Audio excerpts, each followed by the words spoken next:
तमेव माता च पिता तमेव तमेव बन्धुश्च सखा तमेव तमेव विद्या द्रविणं तमेव तमेव सर्वं मम देव देव। আজকে যে প্রসঙ্গটি আমরা করতে চলেছি সেই প্রসঙ্গটি খুব সুন্দর একটি প্রসঙ্গ।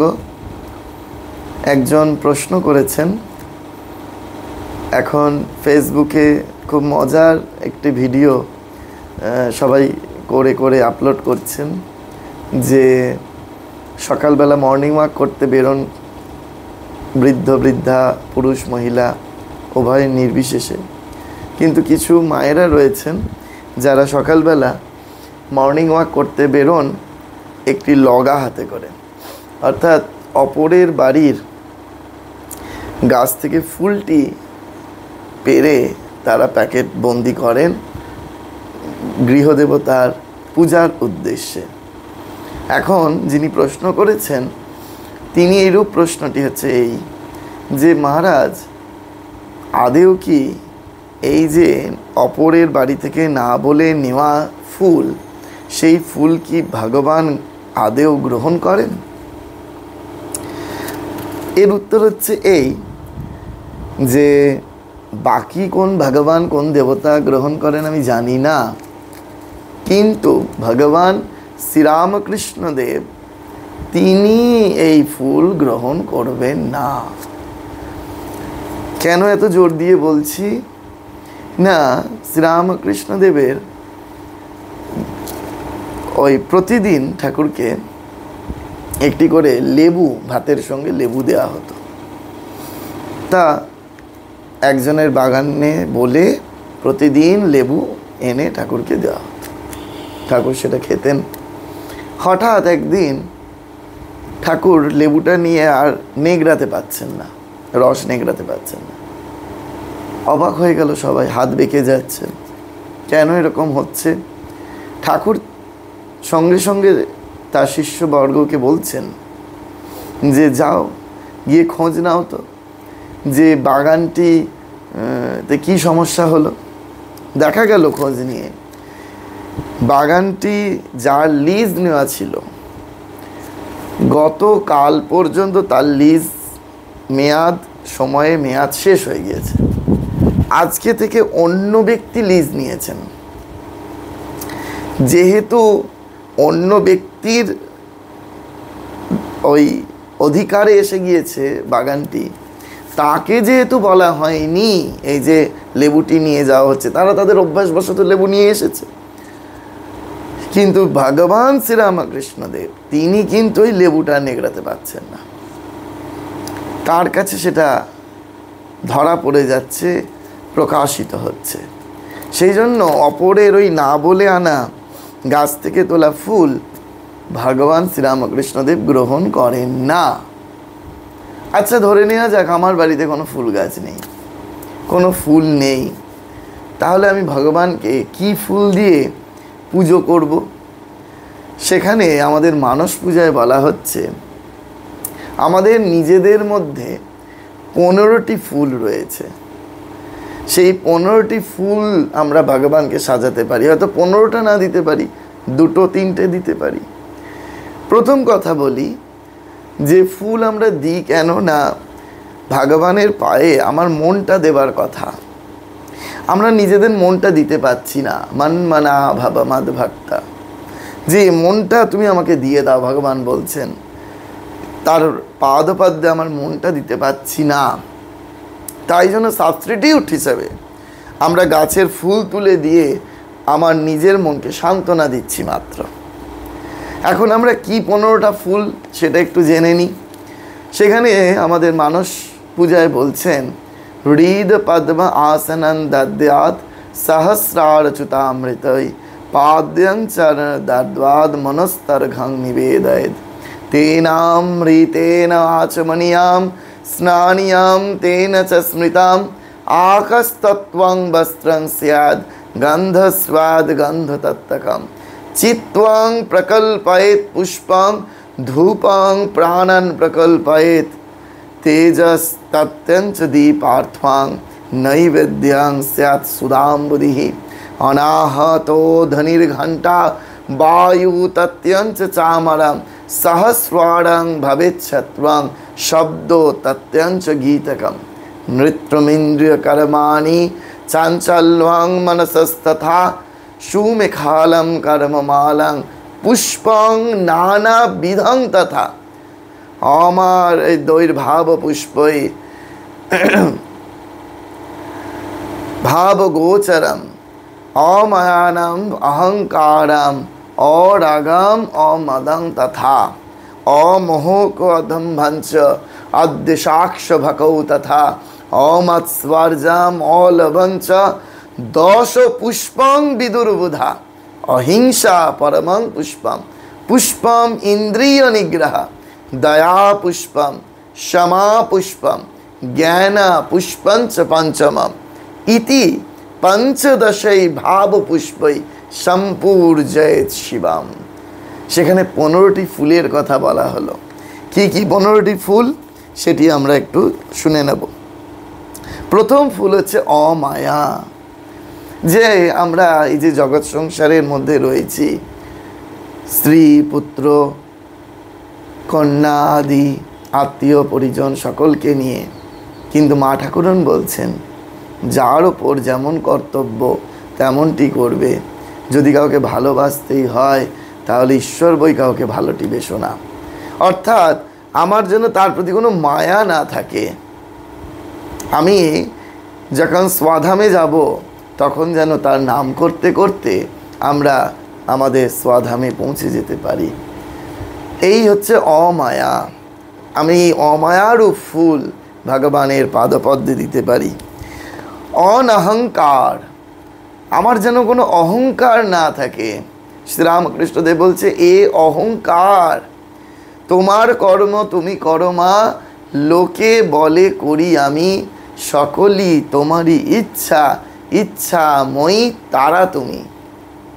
অর্থাৎ তোমারই কর্ম তুমি করছো, মিছামিছি শুধু কেবল আমরা অহংকার করছি। অহংকার, এই অনহংকার আমাদের মধ্যে একটি বিরাট পুষ্প স্বরূপ। সেই পুষ্প আমরা ভগবানের পায়ে অর্পণ করতে পারি। অমায়া অনহংকার অরাগ অমদং তথা। অরাগ, রাগ মানে এখানে ক্রোধ নয়, সেটাও আসবে, কিন্তু এখানে রাগ মানে হচ্ছে আসক্তি। অরাগ, আমাদের যেন কোনো কিছুর মধ্যে যেন আসক্তি না থাকে। শ্রীরামকৃষ্ণদেব বলছেন কাম কাঞ্চনে আসক্তি ত্যাগ।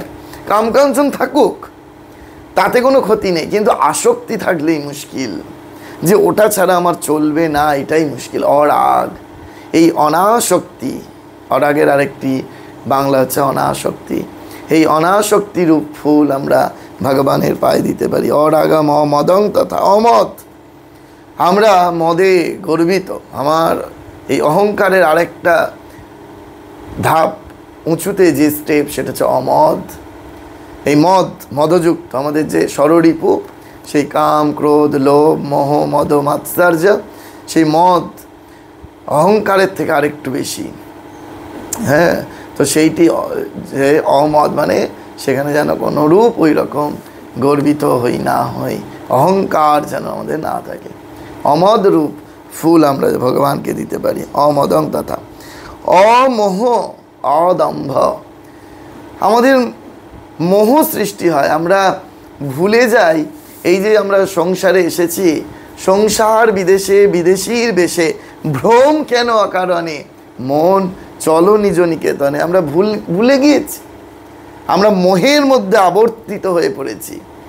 মহাবর্তে আমরা কেবল পুনরপি জননাম পুনরপি মরণাম জননী জঠরে শয়নে স্বপনাম, এই অবস্থা আমরা জন্ম মৃত্যুর চক্রে বারবার করে ঘুরছি। সেই জন্য বলা হচ্ছে অমোহ।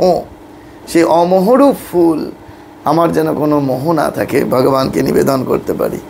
অদম্ভ, আমরা দম্ভে মাটিতে সেই পা পড়ে না। শ্রীরামকৃষ্ণদেব বলছেন নিচু মাটিতে জল জমে, উঁচু জাতিতে জল জমে না। ত্রিনাদপি সুনীচেনা তরোরিব সহিষ্ণুনা অমানিনা মানদেনা কীর্তনিয়া সদা হরি। চৈতন্য মহাপ্রভু শিষ্টাষ্টকমে শিক্ষা দিচ্ছেন ওই অদম্ভরূপ ফুল, আমাদের মধ্যে যেন কোনো দম্ভ না থাকে, সেই অদম্ভরূপ ফুল ভগবানের চরণে দিতে পারি। 7 নম্বর অদ্বেষ। আমাদের প্রত্যেকের মধ্যে দেশ ভাব রয়েছে, আমরা একে অপরকে সহ্য করতে পারি না, একের সঙ্গে আমাদের অপরের বিদ্বেষ রয়েছে। সেই বিদ্বেষ ভাব যদি কেটে যায়, অদ্বেষ রূপ ফুল আমরা যাতে ভগবানের পাদপদ্মে দিতে পারি। অমাৎসর্য, আমরা যেন কোনরূপ সেই মাৎসর্য রূপ সররিপুর দ্বারা আকৃষ্ট হই না হই, সেই অমাৎসর্য রূপ ফুল, অমাৎসর্য রূপ পুষ্প ভগবানকে আমরা নিবেদন করতে পারি, সাজাতে পারি। অলোভ, অক্ষোভ, অলোভ, আমাদের যেন কোনো কিছু জড়জগতের প্রতি, কোনো বস্তুর প্রতি যেন আমাদের কোনো লোভ না থাকে। অলোভ, যদি লোভ করতেই হয়, শ্রীরামকৃষ্ণদেব বলছেন তাকে পাওয়ার লোভ করো, তার সঙ্গে কথা বলবার লোভ যেন আমাদের বাড়ে। সেই জন্য অলোভ রূপ পুষ্প আমরা যেন তার শ্রীচরণে দিতে পারি। অক্ষোভ, অক্ষোভ মানে হচ্ছে রাগবিহীন। আমরা একে অপরের প্রতি কত রাগ পোষণ করি, সেই ক্রোধ রাগ যেন আমাদের না থাকে। অক্ষোভা, সেই অক্ষোভক রূপ পুষ্প আমরা ভগবানকে দিতে পারি। এটা হলো 10টা পুষ্প গেল। আর বিশেষ 5টা পুষ্প কি? অহিংসা পরমম পুষ্পম, আমরা যেন কাউকে কোনো হিংসা না করি। এই অহিংসা রূপ পরম পুষ্প আমরা ভগবানের শ্রীচরণে পাদপদ্মে আমরা যাতে অর্পণ করতে পারি। অহিংসা পরমম পুষ্পম। পুষ্পম ইন্দ্রিয় নিগ্রহ, আমাদের ইন্দ্রিয় সংযম যেন থাকে। আমাদের ইন্দ্রিয়গুলো ভগবান যেন আমাদের সৃষ্টি করবার সময় শত্রুতাবশত মনে হয় যেন তিনি ওই সব বাইরের দিকে করে দিয়েছে। চোখ কেবল বাইরে দেখছে, কান বাইরের শব্দ শুনছে, ত্বক বাইরের স্পর্শ অনুভব করছে, না কেবল বাইরের ঘ্রাণ অনুভব করছে। কিন্তু উপনিষদ বলছে আবৃত চক্ষুঃ, আমার হিয়ার মাঝে লুকিয়ে আছে, দেখতে আমি পাইনি। আমি বাহির পানে চোখ মেলেছি, হৃদয় পানে চাইনি। সেই জন্য ইন্দ্রিয় নিগ্রহ, আমাদের ইন্দ্রিয়গুলোকে গুটিয়ে এনে ভিতরের দিকে নিয়ে আসতে হবে। ইন্দ্রিয় নিগ্রহ। অহিংসা পরমা পুষ্পম, পুষ্পম ইন্দ্রিয় নিগ্রহ। দয়া পুষ্পম, সমা পুষ্পম দয়া। আমার জন্য একে অপরের প্রতি সেই দয়ার ভাব থাকে, করুণার ভাব থাকে, ভালোবাসার ভাব থাকে। সেই দয়ারূপ পুষ্প যদি আমার মধ্যে থাকে, তবেই তো আমি সেটা ভগবানকে নিবেদন করতে পারি। দয়া পুষ্পম, সমা পুষ্পম, আমরা যেন একে অপরকে ক্ষমা করে দিতে পারি। এই ক্ষমারূপ পুষ্প যদি আমার মধ্যে থাকে, তাহলে আমরা সেইটি ভগবানের পাদপদ্মে অর্পণ করে আমরা তাকে পুষ্পাঞ্জলি নিবেদন করতে পারি। আর কি সবশেষ? জ্ঞান পুষ্পঞ্চ পঞ্চমম। 10 পুষ্পম আগে গেল, এবার 5টা পুষ্প। জ্ঞান পুষ্প। কোন জ্ঞান? একজ্ঞানী জ্ঞান, বহু জ্ঞান অজ্ঞান, যে জ্ঞানে ভগবান লাভ হয়। শ্রীরামকৃষ্ণদেব বলছেন ঈশ্বরকে জানার নাম জ্ঞান, ঈশ্বরকে না জানার নামই অজ্ঞান। এই ঈশ্বরকে যদি আমরা জানতে পারি, যে জ্ঞান আমাদের পড়া বিদ্যা, সেই জ্ঞান রূপ পুষ্প আমরা ভগবানের শ্রীচরণে, ভগবানের পাদপদ্মে অর্পণ করব। তাহলে দেখুন, আমাদের কি আর গাছ থেকে ফুল চুরি করতে হবে? আমাদের মধ্যে 15টা পুষ্প রয়েছে। আবার বলছি, 15টা পুষ্প কি কি? অমায়া, অনহংকার, অরাগ, অমোহ, অদম্ভ, অদ্বেষ, অমাৎসর্য, অলোভ, অমদ, অক্ষোভক। এইগুলো হচ্ছে 10টা পুষ্প। আর বিশেষ 5টা পুষ্প কি? অহিংসা, ইন্দ্রিয় নিগ্রহ, দয়া, সমা, জ্ঞান। সেই 15টি পুষ্প ভগবান আমাদের মধ্যে দিয়ে দিয়েছেন। সেই 15টি পুষ্প দিয়ে আমরা ঠাকুরকে, মাকে, স্বামীজিকে, আমাদের ইষ্ট দেবতাকে আমরা সাজিয়ে তুলতে পারি, তাহলে দেখব এতে কি হবে, আমাদের এই যে ভালো কোয়ালিটি, সেই কোয়ালিটিগুলো আস্তে আস্তে আস্তে আস্তে আস্তে ডেভেলপ করবে এবং সেইগুলো সকলের মধ্যে বিস্তার করবে। আমি আপনি তখন পরম শান্তি, পরম পদ লাভ করতে পারব। আশা করি আপনারা এর উত্তর পেয়েছেন। আজকে আমরা এখানে প্রসঙ্গের বিশ্রাম টানব। ওম শান্তি শান্তি শান্তি। হরি ওম তৎসৎ। শ্রীরামকৃষ্ণার প্রণমস্তু।